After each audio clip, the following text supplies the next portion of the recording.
one of the things that I noticed I was putting into a lot of these homes were the retractable screens and the pergolas. You and Charles gave me all the tools I needed, where we're now effectively selling something every week.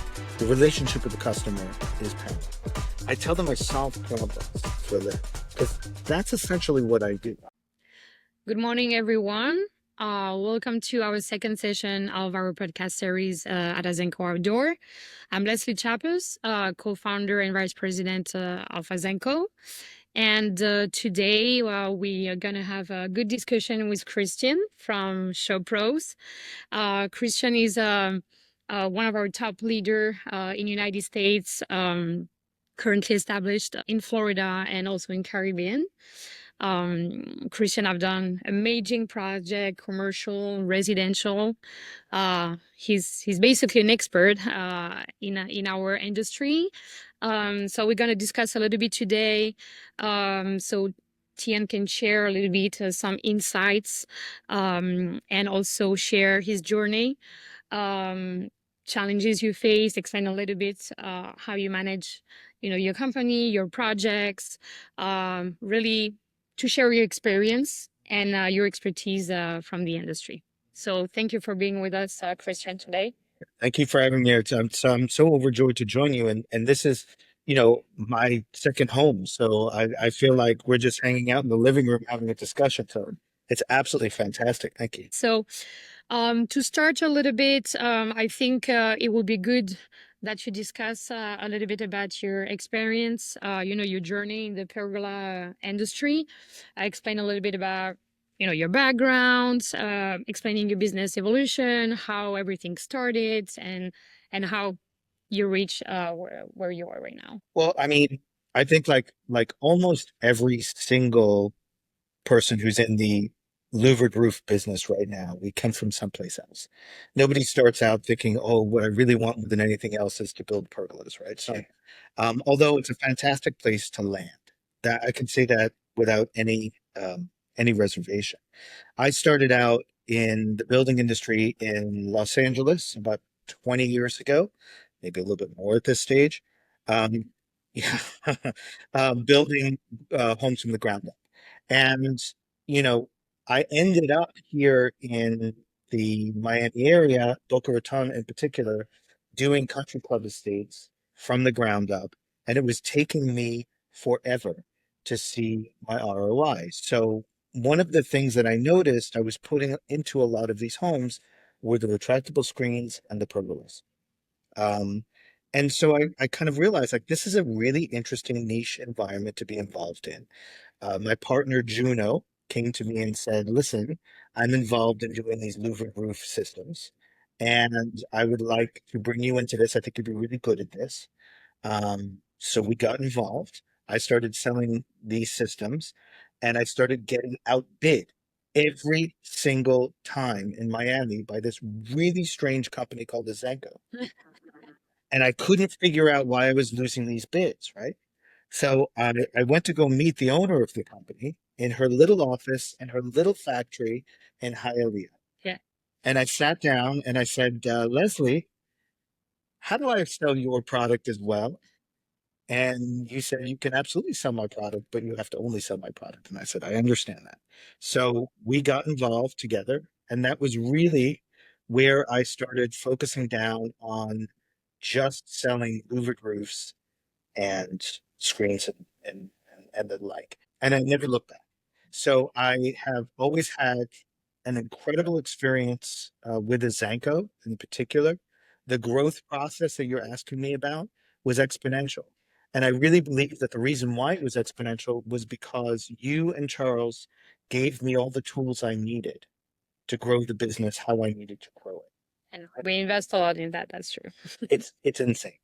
And I see this whenever I am able to other dealers who are just starting out in this business, which is being part of the Azenco network is really the best advantage you can have. I believe it's the best advantage that I have had. And the reason for that is simply it's that at every opportunity that I've seen come up where I can grow my business, I'm able to come to Azenco and say, what I need to get to the next phase of what I'm doing is this. I need to be able to build like this, and I need to be able to do these things. And you've always had the flexibility and the interest in what it is I'm doing to grow my business to be able to say, okay, no problem. Let's do that. Let's do this. Yeah, we kind of share the same passion, right? Right. So that's been wonderful. And I've grown this business from a business that was doing, 2 or 3 pergolas every quarter to something where we're now effectively selling something every week. And that's what I want to do. I want to sell something every week. I keep telling my staff that. So our sales goal is we want a pergola every week. And what's happened now is the fact that, and I didn't know this was the case, but now that we've broached the commercial market the way that we have, that becomes exponential. So would you say that the commercial is probably, starting working on the commercial side is probably one of the most. So I think that breaking into the commercial market, the first experience that you have, and that was quite some time ago for us, but that first experience, that is a very difficult and daunting task. It's something you shouldn't do first time out by yourself. You should have some mentorship through that process from somebody who's done it before. But once you successfully break into the commercial market and you have certain number, 2, 3 commercial jobs you can point to, that becomes exponential. So be prepared that your commercial business will grow with magnitude. And I think we were gonna discuss that more specifically. I would like to have your feedback specifically on commercial.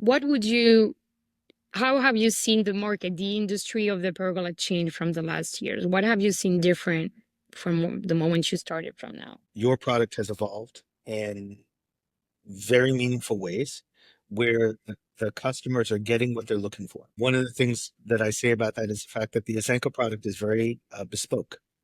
It's very modifiable. So whatever the customer wants, we can pretty much give them. So would you say that they're required to have more customized than before, or their expectation are changing?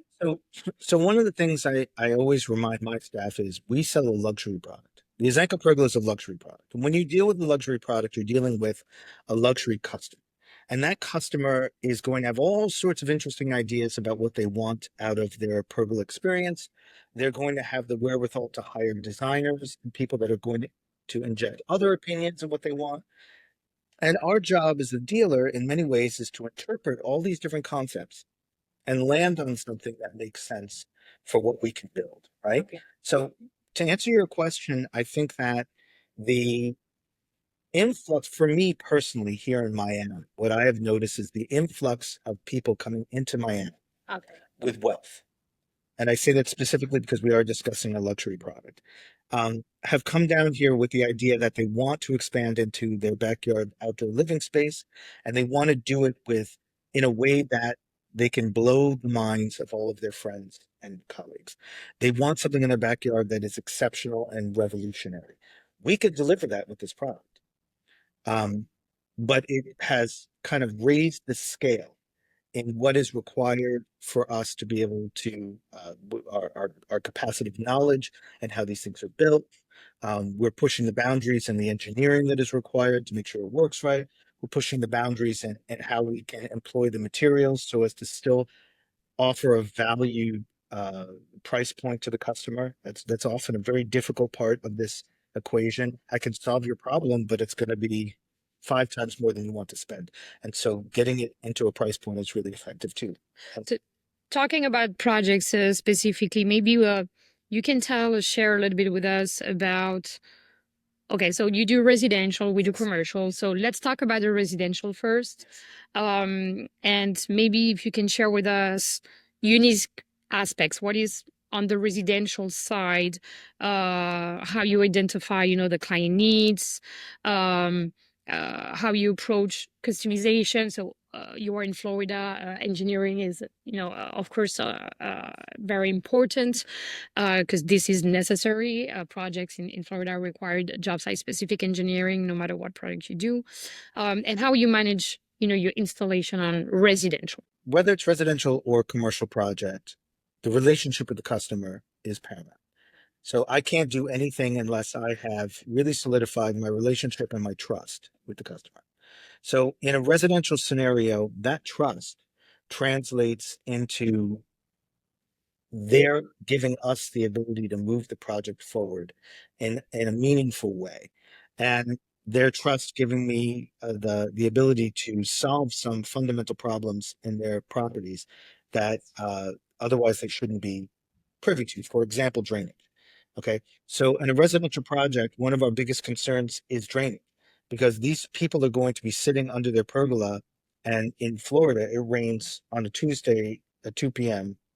all year round, especially starting now. Two aspects of that are, figuring out how to make a space for them on a personal level, communicating with them, understanding their needs, understanding their challenges, and being able to maintain that relationship so that I'm not only giving them a pergola that satisfies everything they're looking for, but then also understanding that I have a relationship with that customer. That customer is going to be literally texting me at 7:30 at night on a Saturday about how there's a drip or something going on, or this is this, or Yeah, so you need to make sure you deliver. giving that customer service is tremendous. It's very important. And then scheduling with them and making sure that they communicate. Yes, communication is key. I totally agree with. Right. So making sure they understand what expectations are required, when we're going to be there to install, when we're going to be there to finish a job, when there will be inspections, because these products require permits in South Florida. So all of these things. Explain to them what the process is, what they can expect, lead time. And we have a checklist that we use, Okay. right? Internally, we have an entire system that we use to go over A, B, C, D, 1, 2, 3. When we're communicating, when we have a checkpoint, a place we have to stop, we have to communicate with. It's very important. But I would say that no matter what, residential or commercial, we are impacted about high wind load here. So for both of them, what is important for the customers to know in general about that? Well, customers in South Florida are always concerned with hurricanes. No matter who it is, they're concerned with hurricanes. So one of the reasons why I'm so adamant about the Azenco product is the fact that we have such high wind load ratings. And I love that. I love the fact that we have those ratings. I love the fact that I can, with confidence, offer a product that I know I don't have any liability associated with. That's huge for my business as a general contractor and installer, dealer of this product.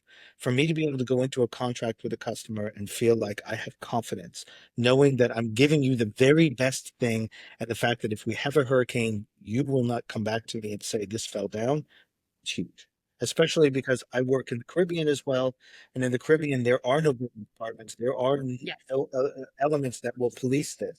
I have to know that we're building the very best product and the very highest standard. And this is why there is not only the product itself, but also the dealer expertise that is very important, because even if we do an amazing product that's going to have high wind load rating, if it's not installed properly, then this is where you can have some failure. And you have to make sure that you protect the customer. You're always advocating for the customer, no matter who it is. So even if the customer is saying to me, listen, I know that we have to build to this standard and it has to be made this way, but I also know that it'd be less expensive for me if we build it this way.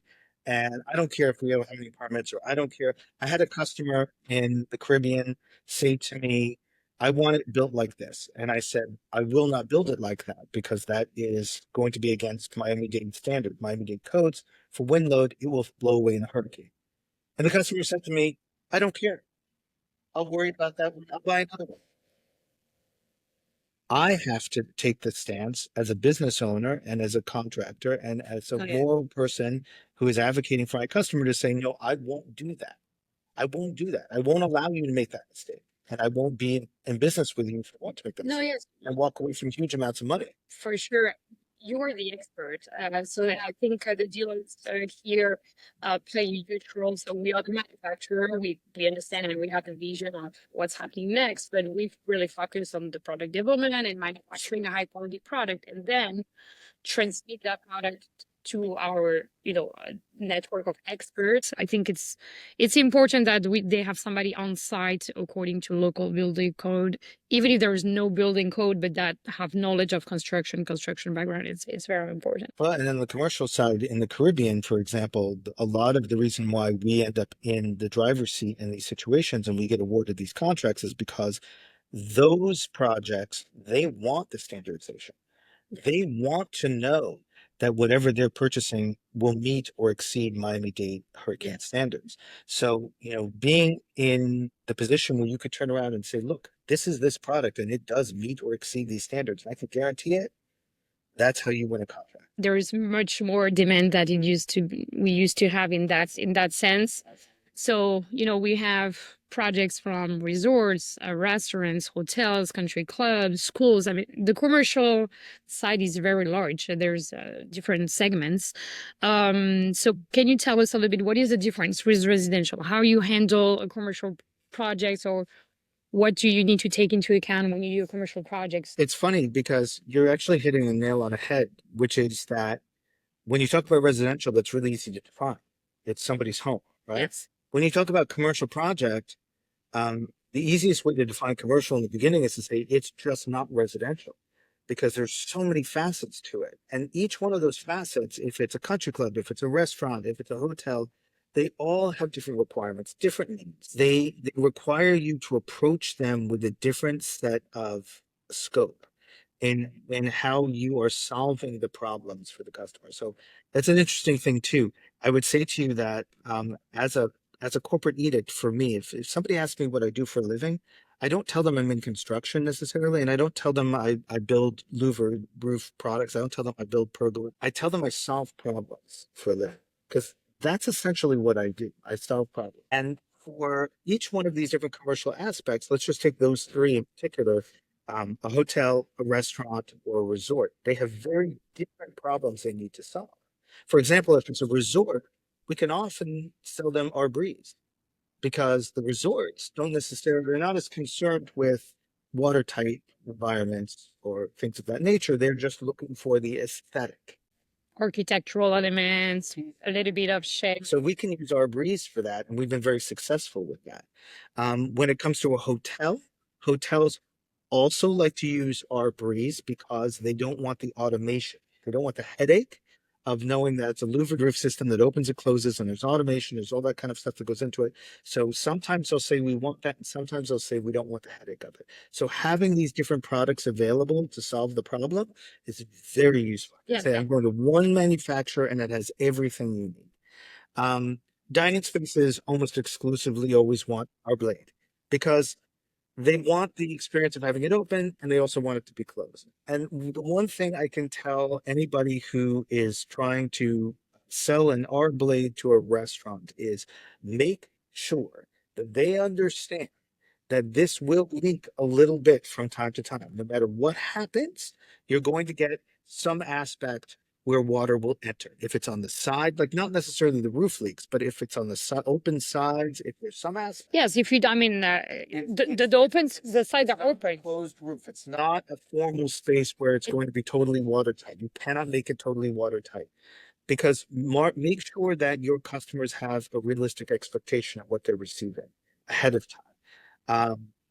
Now, that's not to say. But just to be clear, we're not talking about leaking between the louvers or the. No, that's not what I'm saying. I'm saying it like there's going to be water getting into the space. Yeah, because if you don't have a full enclosed environment, I mean, yeah, that can happen. But you also provide screens, which is a good additional aspect that can help. I had a restaurant a customer, and we built a beautiful system for them. Massive system, 60 feet long, 35 feet deep.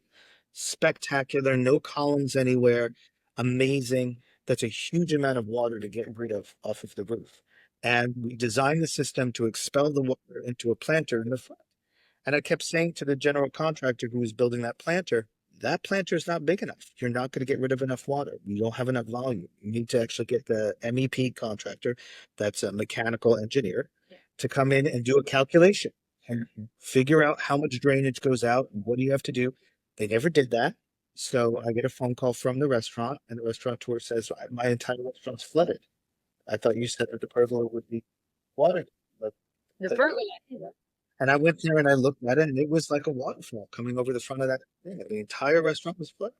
And I said, yep, I told you this was going to happen, and this is the problem. So, you have to manage expectations for your customers and maintain a relationship so that when things are not happening exactly the way you want them to happen, you have a good foundation and a good footing to be able to have an intelligent discussion about what the solution might be from here.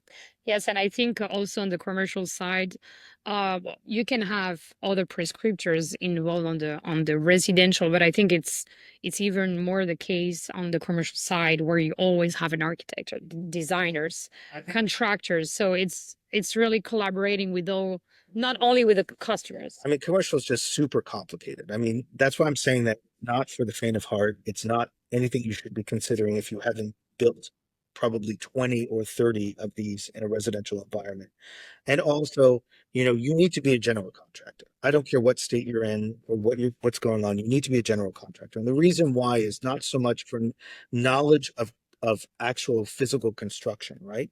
There's a whole aspect of business administration that happens underneath a commercial contract that you need to be privy to. So if you don't know how to set up a commercial contract, how to limit your liability, how to draw up the proper insurance documentation, Yes. how to deal, what language does the architect speak? What language does the general contractor speak? What language does the construction administration team speak so that you can actually communicate with them? And if you don't have this knowledge, you're stepping into a pile of nonsense that you'll never get out of. And you could end up in litigation because you're not in business if you haven't been sued. You could end up in litigation that will destroy your business. It could cost you your whole business. That's sincere. There was a dealer that came in to one of the trainings. It was his first training ever. He came up because I'm here all the time. He came up to me after the training and he said, "Can I ask you a question?" I said, "Sure." And he said, "I want to ask you a question about commercial." I said, "Sure." And he started asking me these questions, and I said he had a whole pizza restaurant. He wanted to do 12 zones in a pizza restaurant. And I said to him, "Okay, but how many have you built?" He said, "I've never built one. That's gonna be my first. This is Yeah. my first job." Shoot it. And I looked at him and I was like, "No, no, no, should not be your first job. No." And what would we end up doing? I said to him, I said, "There's way too much you don't know about this. Let me offer something different. Let's part." And this is why we created what we call the Azen community. We connect the dealers together so everybody can share the experience and tips and so talking about the dealers a little bit. If somebody would like to become a dealer at Azenco, what tips, or not only at Azenco, but if somebody would like to go into that industry, into that business, what tips or what advice would you give them? It's about relationships. So selling a luxury product like this is about relationships. It's about having a strong sense of salesmanship, but having very low, not dumping to push. You have to be very easy with your customers and you have to allow trust you. That's firstly. Secondly, I would say this without any question. This is not like screens. This is not like fencing. This is something totally different. It's more like pool construction. This is real construction. Yeah. This is a structural object that if it falls down will kill somebody. So in my opinion, you should, whether your area requires permits or not, you should Yes, be you need. building this with a licensed contractor in your area. This is not something that your regular install team that just is really handy can do. I mean, theoretically, they could. From a liability perspective, you would never want to do that, right? So that's A. You should be a general contractor, or you should be hiring a general contractor to do your installation, in my opinion, from a liability point of view. B is engineer. This product needs to be engineered. It just does. It needs to be engineered. So I would say don't ever skip out on the engineering. Even if you are not building with a permit, you should get the engineering. Why? Because when the engineer tells you what the allowed dimensions are, what the fastening schedule is, how many screws, what space, they are stamping off on that. They are taking responsibility for that design. So if anything happens and you build it to those specifications, you are no longer liable. No, and I think it's important because, as you said, pergola, it's not only, just attaching something or installing furniture. I mean, you need to attach a lot of time. Majority of the projects are attached to a building, no matter if it's a house or a restaurant. Right. But so you need to make sure you use the proper anchors. So engineering is definitely helpful with that, for sure. No, no. And remember, there's no such thing as load bearing siding. No such thing. Any other advice that you would like to give to those people to be successful in? There's a template on the Azenco website for contracts, right? I Yeah. think. Use it because as at least as a basis, if not, go out and have an attorney draw up a contract for you that adheres to your municipality and your laws, Mhm. because it's really, really important. Just like we just said, communication with the customer, it's really important to define the standards for which you're going to be adhered to if something goes wrong.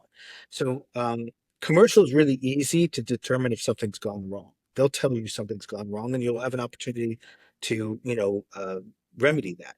But residential can be a lot trickier. You're dealing with people's emotions.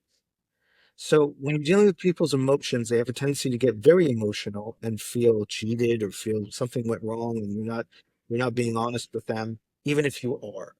So if you have a contract that defines the standards of what you're responsible for and what you are not, and how, if something does go wrong, you're going to be able to resolve that problem. And I think it's also give clarity for the customers. I think it's so they understand. It's clear. Clear communicating is one thing, but having a clear communication it's important. So they understand what they're gonna have. I agree. Yeah, I agree. So, I mean, there's an aspect of this that has to do with the construction of the actual pergola. There's an aspect that has to do with the administration of your business. Mhm. And they're two totally different things, but they're equally as important to being a successful dealer of this product. Well, thank you very much, Christian. It was a very interesting discussion. But we just got started, to be honest with you. There's so many things we can talk about on that. No, sure. It's a great industry. I think we are both passionate with what we do, and it's a great product. There's a lot to do, a lot of amazing projects. It's true that